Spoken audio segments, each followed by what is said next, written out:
உண்மையான ரசமணி என்பதை அறிந்து நீங்கள் அதை நீங்கள் பயன்படுத்தினா நிறைய நன்மைகளை நம்ம அடைய முடியும். ஏன்னா ஒரு ரசமணியை பார்த்தீங்கன்னா ஒரு விதத்தில் புறம்பட முடியும். என்னன்னு கேட்டீங்கன்னா, ஒரு ரசமணியை எடுத்துக்கிட்டோம் அப்படின்னு பார்த்தீங்கன்னா, அந்த ரசமணி இப்போ நம்ம சில மூலிகை எல்லாம் இருக்கு இல்லைங்களா, அது எதுக்காக அவங்க கேட்குறாங்க? இப்போ ஸ்தம்பன மணி இதை பாருங்க,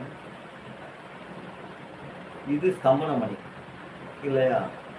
இந்த ஸ்தம்பன மணி எதுக்கெல்லாம் புறம் போடணும்னு கேட்டீங்கன்னா, நிறைய இந்த கருவமட்டை, கருநொச்சிலை, கருநெல்லி இந்த மாதிரி சில மூலிகைகள்லாம் வச்சு அது புறம்படும்.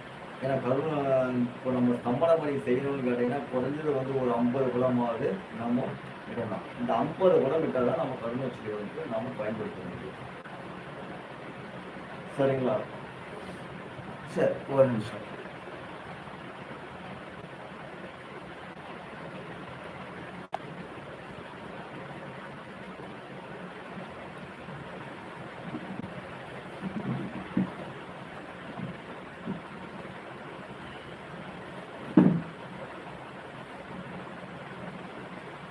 வணக்கம் வணக்கம்.